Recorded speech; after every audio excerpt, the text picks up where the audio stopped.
Hello, everybody, and welcome to Taking Control, the ADHD podcast on True Story FM. I'm Pete Wright, and right over there is Nikki Kinzer. Hello, everyone. Hello, Pete. Hi. Hi. You feeling okay? I'm feeling a little tired, but I'm standing up on my standing up desk. Uh-huh. That's good. Good for me. I am the opposite because I am sitting on my wobbly stool, but also you can't see this. I don't know, maybe you can. No, you can't. I got a rug in my office because it's just been hardwoods. I've had no floor covering since we repainted and brought in the couch and everything. And it's a disaster. It's just super echoey and all this. And so now I got a rug. But the downside of the rug is it's lovely and plush. And it makes my office now cozy. Cozy. And I do not use that word lightly. Right. Cozy is incredibly dangerous for a guy like me because I don't know if you know this about, we've known each other a long time. You might not know this about me. I'm a snuggler. I get a cozy blanket and a cozy rug and some good pillows, and I snuggle right down and you're into going to hibernation sleep, probably. mode. Yeah. So it is really lovely in here now, and also Snuggle City. We're not talking about that today. We're talking about task switching, and this is a perennial favorite beehive for me to poke, and so I'm glad we're bringing this up. This is a good transition for us into our next theme, and so that's what we're going to do. I know. No, my goodness. This is a transition into our series of transitions. Yeah, I see what you did there. Thank you. Yeah. Before we do that, head over to takecontroladhd.com and get to know us a little bit better. You can listen to the show right there on the website or subscribe to the mailing list. We'll send you an email each time a new episode is released. You can connect with us on Twitter or Facebook at Take Control ADHD. And have I mentioned the membership program over at patreon.com/the ADHD podcast? Allow me to expand. If you have been touched by this show ever, then you need to check it out. Patreon.com/the ADHD podcast. This show is subsidized by our members. They are subsidizing it for everybody to download and listen to this show around the world. And we could not be more grateful to them. In fact, we're so grateful that we're only 4, I think, members away from launching our new podcast. 4. That was our big goal when we hit the next, when we get 4 or 5 more members, we're going to release a new Pete podcast. Oh my goodness. I'm pretty excited. The Pete podcast is only for Patreons. That's right. So it's only for patrons. A very important benefit of being part of our community. So if you've been holding on, if you've been thinking, yeah, one day I'll get to it. If you've been struggling to transition to this task, now would be a great time to do it. If you want to help launch this new members-only podcast, it would be effectively just for you. And we would really appreciate that. And I know our other members who are already members would really appreciate that. So thank you, everybody who has supported already. We deeply appreciate it. Learn more about the other fantastic perks at patreon.com/the ADHD podcast.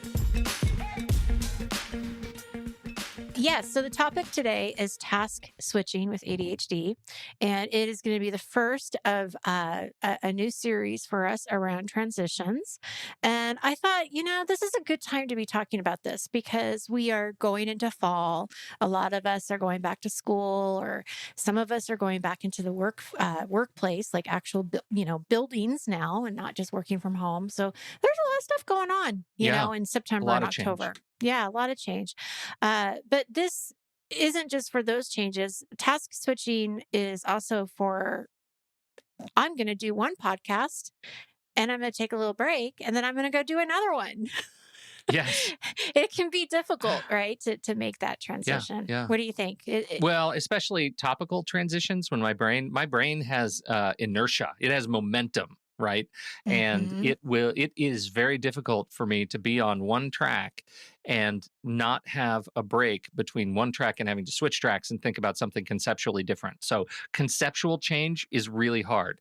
But for me, the even harder one is state change.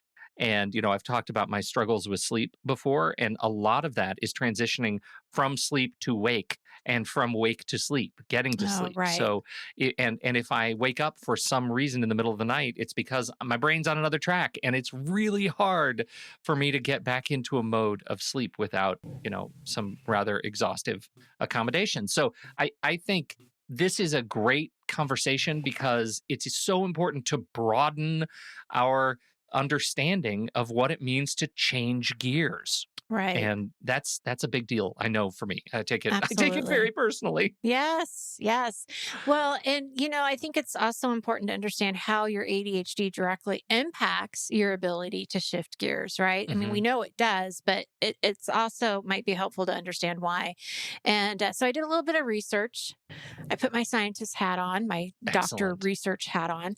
And, there's 3 executive functions that are explained by Dr. Thomas Brown. Now, there's actually a whole set of executive functions, but there's 3 in particular that have something to do with the ability to shift gears. That first one is activation. So, activation is the ability for you to organize tasks and materials, estimate time, and get started. Okay. Yeah. Right. So, That's right in the strike zone for me. right there, right? Especially estimating time. Well, all of it, organizing the Mhm. tasks that you're working on, figuring out how long it's going to take you. And then if you're avoiding anything, it's going to really be hard to get started. Yeah. But focus is the other executive function, which is finding, sustaining, and shifting attention as needed. hmm I mean, that's definitely right there. That's Focus and the peril of shifting gears. hyperfocus. Yeah. Right, right. Shifting gears too much or not being able to shift gears at all. Yes. And we'll talk Yeah. about hyperfocus in just a Yeah. second. And then effort, regulating alertness, sustaining motivation, and processing speed. So those were the Yeah. 3 that I found that really directly impact that shifting gears and being able to transition, like you said, Yeah. either from one state to another or project A to project B, whatever it might be. Well, enormous danger, like a big red flag when you're talking about activation. And I know I'm not alone because I've had these conversations with our community members in the activation space. Like when you're trying to get started, there is such ripe, fertile ground for distraction. Right. As soon as you talk about estimating time, I'm like, oh, maybe I need a new time estimation tool. I should start Right. looking at new apps. Or, maybe today's the day I start investigating this new paper that is useful for taking notes, Yeah. like that, those kinds of things, they're non-trivial Right. in being able to do something. And I deal with it every single day. Yes. How often do you deal with hyperfocus? Um, I, it's less rare than it was. Mm-hmm. Wait a minute. Did I say that? It's rarer than it used to be, right? Mm-hmm. I feel like when I'm dealing with hyperfocus, it's usually as a result of letting other systems fall apart, right? If I'm when I'm on my best behavior and I have all my alarms and I'm being tapped by my watch and it's telling me when to change gears, then I'm generally able to remain fluid. But by the end of the day, by 3-4 o'clock, Mm-hmm. that becomes less reliable. Mm-hmm. And so that's when I end up in the zone of I'm working on a task and my brain is telling me you've just found your flow, you're in the zone now. But really what it is I don't know how to change gears anymore because I'm tired. My Right. brain's tired. I'm not doing my best work. I'm just going through dinner. I'm agitated when people tell me, hey, dinner's ready, you got to come in now. Like Mm-hmm. I'm angry, I'm frustrated, and all of that I think is a result of like ineffective task switching when I am fatigued. Right. and Yeah. and it allows me to be more susceptible to falling into hyperfocus. Does that make Right. sense? It does, and it's a really great awareness on your part to know that that's what's happening. So, Well, it was because funny because as I started talking and I said like it's rarer than it used to be, I realized like I am right now lying to myself. Like it happens almost every day that I every have day in this the feeling. afternoon. Yeah. Yeah, right. Yeah. Yeah, but that's really good though. I mean, I think that that's where self-awareness really becomes important in how you manage your ADHD or how you manage your hyperfocus because you know that the afternoons are going to be like that. You're going to be more tired and you're going to Yeah. be, you can plan a little bit better then. When you know that about yourself. So Sure. I think that's good. So hyperfocus can definitely be a time where it's particularly difficult to switch tasks, right? And so just to be clear, hyperfocus is it is a symptom of ADHD. It's the ability to focus intensely on an interesting project or activity for hours at a time. So it could be video games, it could be Netflix. Whoever invented the next episode starts in 10 seconds? Who is that person? I don't know if it's worth celebrating them or reviling them. I know. Right? I Like know. they are as brilliant as the guy who invented the diagram that tells you which way to put batteries in things, Right. and as frustrating as the person who invented telemarketing. You know what I mean? Exactly. Yeah, Like, it is. It's so true. yeah. But that's definitely gonna, not help us. Social media, for sure. You could think that you're just going to be on there for a couple of minutes and then an hour goes by. There's a lot of different things that you can hyper focus on, but not even just fun things, but it can also be when you are in that good flow that we've talked about before, and you're working really well and you just don't want to stop that. Yeah.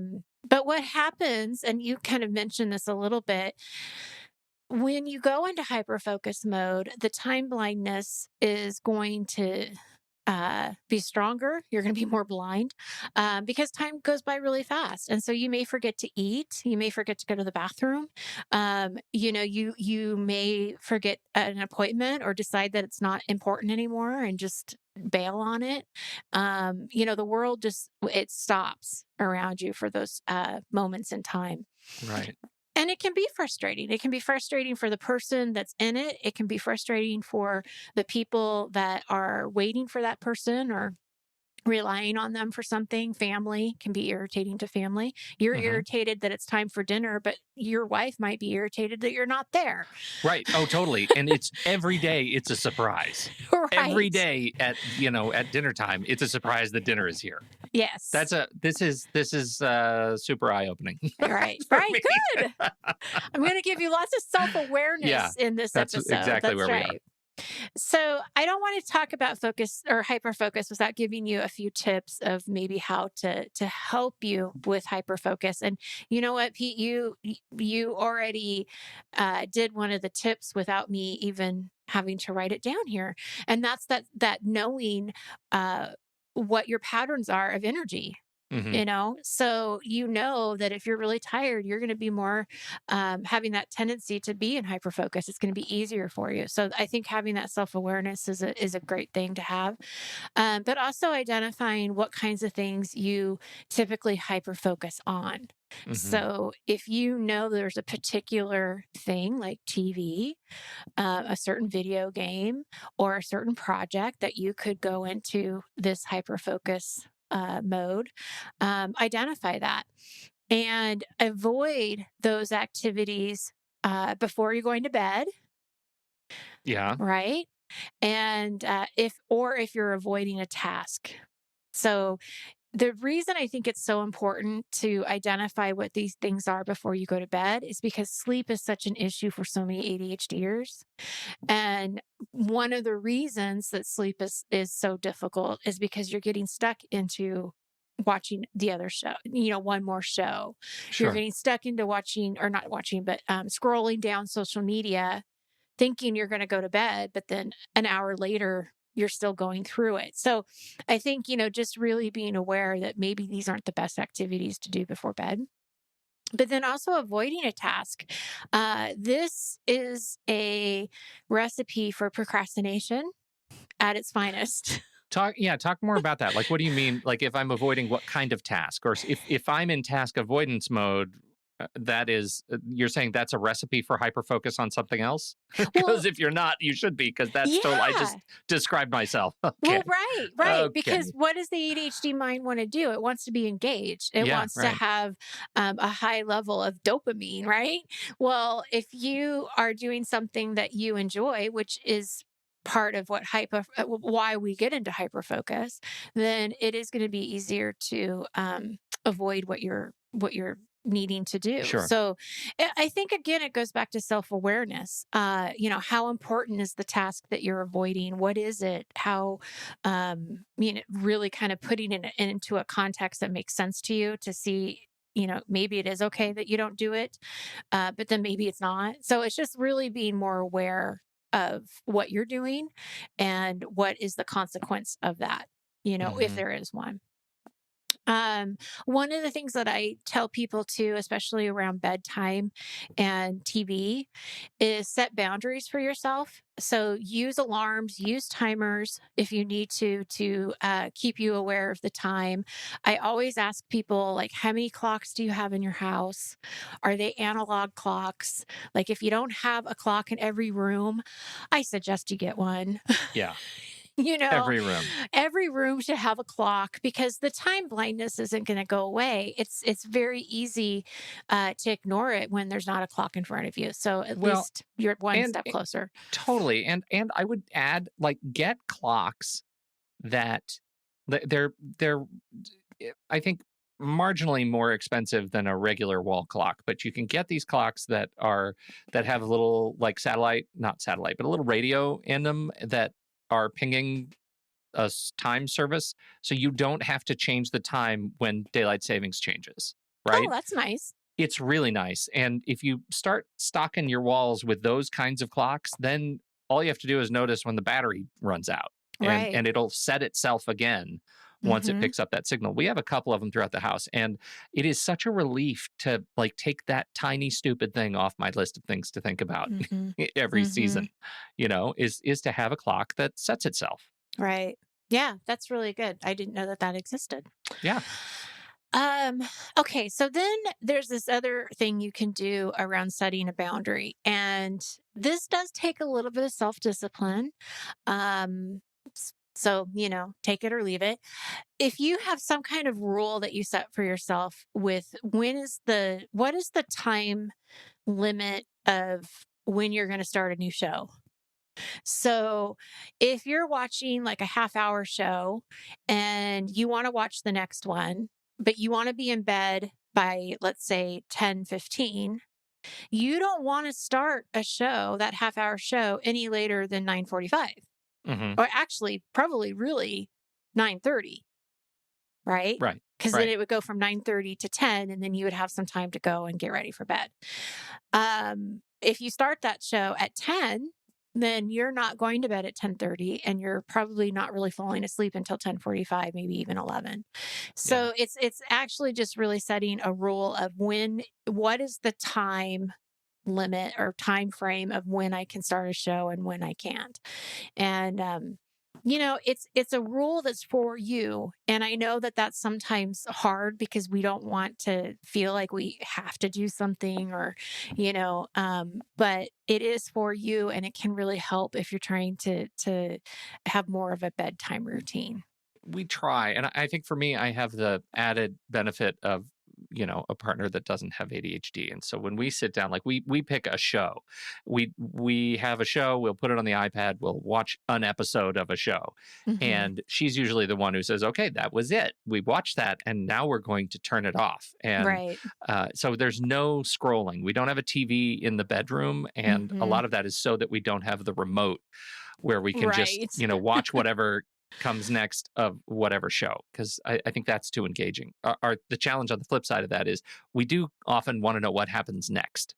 So, Hmm. that's a conditioning thing that I know I take for granted when she's there being more conservative about what's next. But when you do that, do you just like figure out what's next, and then like after 10 minutes of it, you stop? Or do you find yourself to, You like, do have you to watch the continue end. to watch Oh, it? I have to watch the end. You watch the end. Yeah. If we start another episode, we will be You're finishing going to another watch the episode. end. Yeah. Hugely important. Yeah. Yeah. See, sometimes I can actually just figure out what happened, and then I can shut it down. But I can see how it would be easy not to do Yeah. that. Yeah. Yeah. That's a Okay. special kind of muscle you have. It I'm going to is. say that. Yeah. Yeah. Superpower, I guess. All right. So I have a couple of other tips that I want to talk about that are outside of just hyperfocus. And that's just making task shifting easier during the day, or, whenever you need to do these things. The first one is to plan your day. So we want to be really intentional of when you do certain tasks, for how long, and when you're going to be doing them. Set timers to keep you on track, because we want to have those clocks right? Because the time blindness is not going to go away. So we want to have a little bit more intention on planning our day. And the second tip I have is adding buffer time. Around these transitions. So it's really important that you're not overbooking yourself, and that you leave some time in between tasks. And what do you think you should do in between tasks, Pete? I think we should expect to prepare for the next task. Prepare in what way? Well, okay. For example, I use this service Calendly, right? Mm-hmm. Calendly, a lot of people use Calendly. It allows people to schedule time on your calendar. I think you use Calendly too, Yes, I right? do. Don't you use Calendly? Yep. So we're all Calendly fans.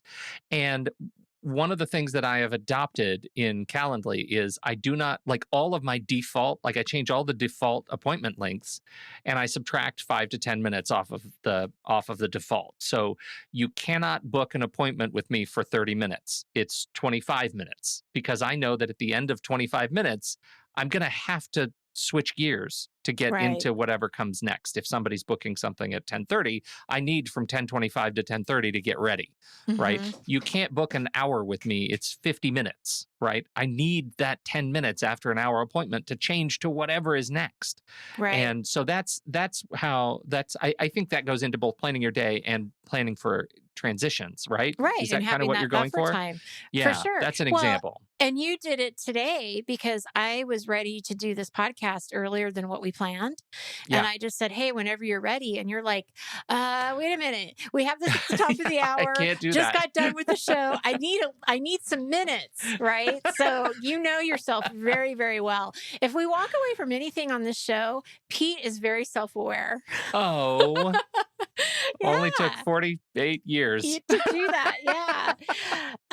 But yes, absolutely. That's a great example of putting in that buffer time and getting ready for the next thing. But I also want to just add that sometimes it can help if you are feeling stressed or overwhelmed to take some time in between the tasks just to sort of recenter yourself. Yeah. So, go outside, take 5 deep breaths, before moving on to the next activity. Just even one deep breath can make a difference, right? Because it just keeps you centered. So definitely want to be looking for those things that will help you feel more calm going into the next Right. task. Right. All right. So I'm going to put my coach hat on. Oh, good. Yeah. This is my favorite part of the show. Right. So in closing, I have a few questions to our listeners.